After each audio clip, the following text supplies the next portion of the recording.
आप बहुत दीर्घ भाषण दे रहे हैं, लेकिन सबसे अच्छा भाषण तो स्पीकर जी का हुआ, क्योंकि उन्होंने सारे पॉइंट्स कवर करे।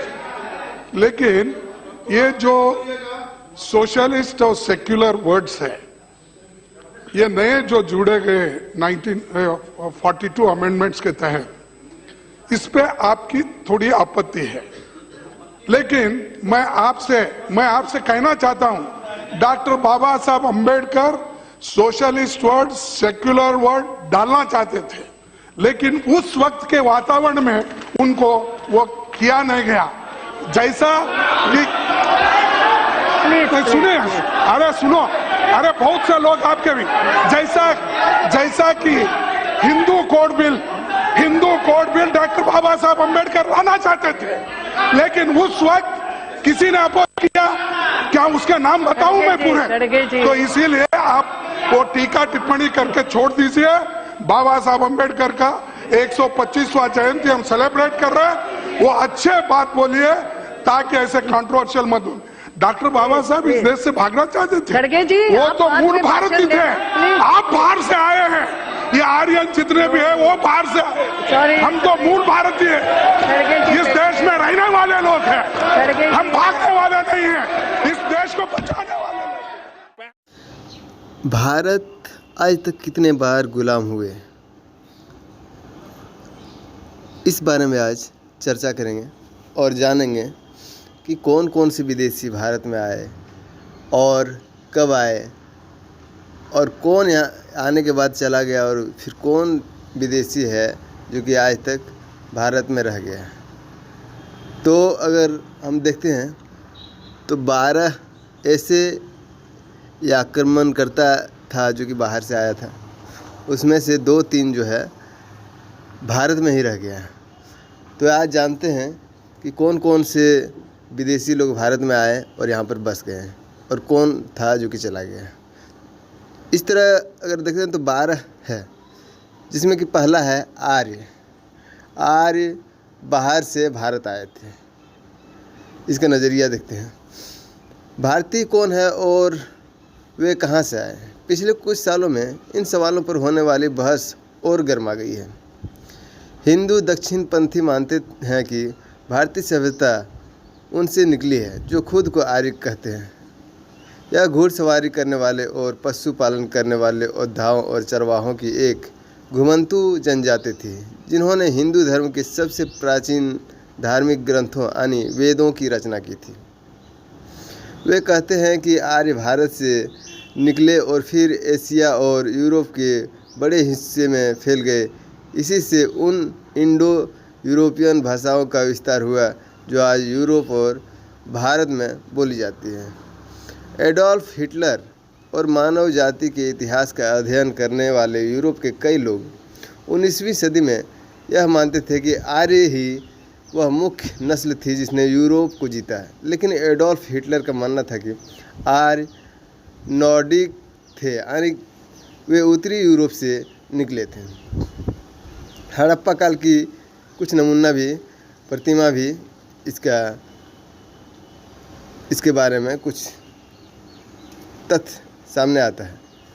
जैसे बताया गया है, जब भी जानकार लोग आर्य शब्द इस्तेमाल करते हैं, इसका मतलब उन लोगों से होता है जो इंडो यूरोपियन भाषाएं बोलते थे और ख़ुद को आर्य कहते थे। ऐसे में मैंने भी इस लेख में आर्य को इसी संदर्भ में इस्तेमाल किया है। यह किसी नस्ल के लिए इस्तेमाल नहीं किया गया है जैसे कि हिटलर ने इसे इस्तेमाल किया या फिर कुछ हिंदू दक्षिणपंथी इसे इस्तेमाल करते हैं। भारत के बहुत सारे विद्वान ने भारत के बाहर से आने वाली बात पर सवाल उठाए हैं। उनका कहना है कि ये इंडो यूरोपियन भाषा बोलने वाला या आर्य शायद उन प्रागैतिहासिक खानाबदोशों में से थे जो पहले की किसी सभ्यता के कमज़ोर होने के बाद भारत आए थे। यह हड़प्पा या सिंधु घाटी सभ्यता थी जो आज भारत के उत्तर पश्चिम और पाकिस्तान में है। यह सभ्यता लगभग मिस्र और मेसोपोटामिया की सभ्यता के समय ही पनपी थी। हालांकि हिंदू दक्षिणपंथी मानते हैं कि हड़प्पा सभ्यता ही आर्यन या वैदिक सभ्यता थी। इन विरोधाभासी विचारों का समर्थन करने वाले दो समूहों के बीच का तनाव हाल के कुछ सालों में बढ़ा है, खासकर 2014 में हिंदू राष्ट्रवादी भारतीय जनता पार्टी के सत्ता में आने के बाद। इन पुराने विवाद में जब पॉपुलेशन जेनेटिक्स का अध्ययन किया विषय जुड़ गया है, जो अपेक्षाकृत नया है। इसमें प्राचीन डीएनए के माध्यम से पता लगाया जाता है कि कब लोग कहाँ गए। प्राचीन डीएनए के माध्यम से किए जाने वाले शोध ने पूरी दुनिया में इतिहास का पुनर्लेखन किया है। भारत में भी अब एक के बाद एक रोमांचक जानकारियां सामने आ रही हैं। इस विषय पर सबसे ताज़ा अध्ययन जेनेटिसिस्ट आनुवंशिकी विज्ञान हार्वर्ड यूनिवर्सिटी के डेविड रेक ने किया है। मार्च 2018 में छपे इस शोध में पूरी दुनिया के 92 विद्वान सह लेखक हैं, जिसमें से कई नाम ऐसे हैं जो जेनेटिक्स, इतिहास, पुरातत्व और मानव शास्त्र के प्रतिष्ठित विद्वान हैं। इस शोध का शीर्षक the genetic formation of south and central Asia है और यह कई चौंका देने वाली बातें सामने रखता है। भारत में पैदा होते ही स्टीफन हॉकिंग कहते हैं ये काम मनुस्मृति को लेकर होने वाले विवाद की वजह क्या है। शोध दिखाता है कि पिछले 10,000 सालों में भारत में दो मौकों पर बड़ी संख्या में लोग आए। पहले तो दक्षिण पश्चिम ईरान के ज़ेग्रोस प्रांत से बड़े पैमाने पर लोग भारत आए। इनमें कृषक और संभवतः पशुपालक भी थे। ज़ेग्रेस वही इलाका है जहां इंसान द्वारा पहली बार बकरी को पालतू बनाने के सबूत मिलते हैं। यह 7000 से 3000 ईसा पूर्व के बीच हुआ होगा। इन ज़ेग्रोसाई पशुपालकों का भारतीय उपमहाद्वीप पर पहले से रह रहे लोगों के साथ मिश्रण हुआ। यहाँ पर पहले से रहने वाले लोग, जिन्हें आप शुरुआती भारतीय या फर्स्ट इंडियन कह सकते हैं, वे 6500 साल पहले एक साथ अफ्रीका से भारत आए थे। इन्हें आउट ऑफ अफ्रीका या ओए माइग्रेट कहा जाता है। तो इस तरह इन दोनों ने मिलकर हड़प्पा सभ्यता बसाई। 2000 ईसा पूर्व की शताब्दियों में यूरेशियन स्टेपी घास के मैदानों से प्रवासियों का दूसरा जत्था आया। संभवतः वे उन हिस्सों से आए थे जिसे आज कजाकिस्तान कहा जाता है। इस बात की संभावना है कि यही लोग संस्कृत का शुरुआत प्रारूप अपने साथ लाए थे। वे घुड़सवारी करना और बलि परंपरा जैसे नई सांस्कृतिक और तौर तरीके भी अपने साथ लाए। इसी से हिंदू वैदिक संस्कृति का आधार बना है। 1000 साल पहले यूरोप में भी स्टोपी से लोग गए थे, जिन्होंने वहाँ के खेतिहरों की जगह ली थी या उनके साथ मिश्रित हो गए। इसी से नई संस्कृति उभरी थी और इंडो यूरोपियन भाषाओं का विस्तार हुआ था। अन्य जेनेटिक शोध भी भारत में बाहर से लोगों के आने पर रोशनी डालते हैं। जैसे कि इससे यह भी पता चलता है कि दक्षिण पूर्व एशिया से आए दक्षिण ऑस्ट्रियाई एशियाई भाषाएं बोलने वाले कब आए थे। जैसा कि मैंने अपनी किताब में लिखा है, अगर भारत की किताब या आबादी को समझना है तो ऐसा मान लीजिए कि यह एक पिज्ज़ा है। भारत के शुरुआती लोग, उन्हें पहले भारतीय फर्स्ट इंडियन कहा जाता है, वे इस पिज्ज़ा का बेस है। इस पिज्ज़ा का बेस कुछ हिस्सों में बाकी हिस्सों की तुलना में पतला है, फिर भी यह बाकी पिज्ज़ा के लिए एक बेस की तरह काम कर रहा है, क्योंकि अध्ययन बताता है कि भारतीयों की जेनेटिक्स में 50 से 65% का हिस्सा फर्स्ट इंडियन का है। इस बेस के टॉप पर सॉस है जो पूरे पिज्ज़ा पर फैली हुई है। इस सॉस को आप हड़प्पा सभ्यता मान लीजिए। फिर टॉपिंग्स और चीज का नंबर आता है, तो ये ऑस्ट्रियाई, एशियाई, तिब्बती वर्मी और भारतीय यूरोपियन भाषा बोलने वालों या आर्य है। ये वो लोग हैं जो बाद में भारतीय उपमहाद्वीप में आए। हिंदू दक्षिणपंथियों में कई को ये बातें पसंद नहीं आएगी। वे तो स्कूलों का सिलेबस बदलने और वहाँ पर आर्यों के बाहर से आने का जिक्र हटाने को लेकर अभियान चलाते रहते हैं।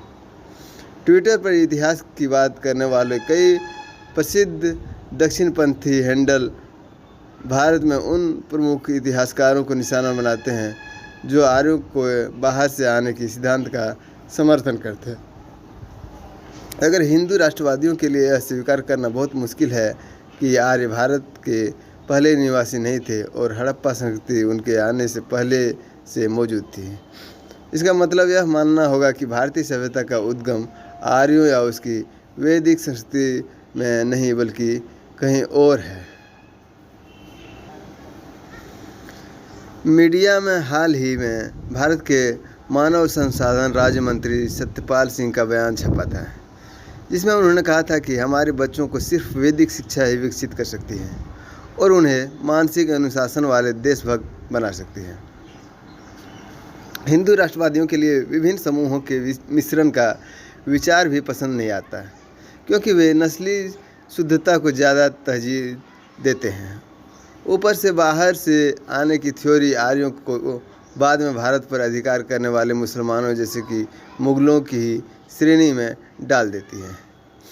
लद्दाख में बसे 5000 शुद्ध आर्य लोगों से एक मुलाकात, गोत्र क्या है और उसकी उत्पत्ति कैसे हुई, इन सब के बारे में मैं बाद में बताऊंगा। ये सिर्फ सैद्धांतिक बहस नहीं है। देश की राजधानी दिल्ली से सटे हरियाणा में सत्ताधारी बीजेपी सरकार ने मांग की है कि हड़प्पा सभ्यता का नाम बदलकर सरस्वती नदी सभ्यता कर दिया जाए, क्योंकि शुरुआती 4 वैदिक ग्रंथों में सरस्वती नदी अहम नदी है। ऐसे में इसका नाम इस्तेमाल करने से सभ्यता और आर्यों के बीच संबंध मजबूत होगा। नया अध्ययन इन चर्चाओं पर विराम लगाता है और यह हिंदू दक्षिणपंथियों के लिए झटका है। सत्ताधारी पार्टी के सांसद और हार्वर्ड यूनिवर्सिटी के पूर्व प्रोफेसर सुब्रमण्यम स्वामी ने इस अध्ययन के सह लेखक प्रोफेसर रेक पर एक ट्वीट के जरिए हमला करते हुए लिखा है, इसमें झूठ है, घिनौनी झूठ और हार्वर्ड की तीसरी रैंक एंड कंपनी के आंकड़े हैं। हालांकि नए रिसर्च से जो असली संदेश निकलता है वह बहुत रोमांचक और आशापूर्ण है। वह ये है कि भारतीयों के विभिन्न वंशों और इतिहासकारों से एक चिर अस्थायी सभ्यता का निर्माण किया है। भारतीय सभ्यता का सबसे अच्छा गुण समावेश करना, यानी सबको अपने में मिलाकर रखना है, न कि बहिष्कृत करना। विविधता में एकता असल में भारत के आनुवंशिक ताने बाने की आत्मा है। Tony Joseph early Indians the story of यार ancestor and where we came from के लेखक हैं। उसने कहता है, BBC हिंदी एंडम पे ऐप की यह क्लिक कर सकते हैं और आप समझ सकते हैं इन चीज़ों को। तो जितना भी सारी चीज़ें मैं आपको बताया, इसका लेखक Tony Joseph early Indians the story of our ancestor and where we came from में के लेखक हैं।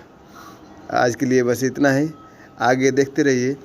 आज 12वीं में से पहला था जो कि आर्य बाहर से आया है, इसके बारे में जिक्र हुआ। और कौन कौन सा आया इसके बारे में अगला कल मैं बताऊंगा। सब इसके लिए चैनल को लाइक कर दीजिए, सब्सक्राइब कीजिए और शेयर कीजिए, ताकि इस तरह की जानकारी आपको मिलती रहे। जय हिंद, जय भारत।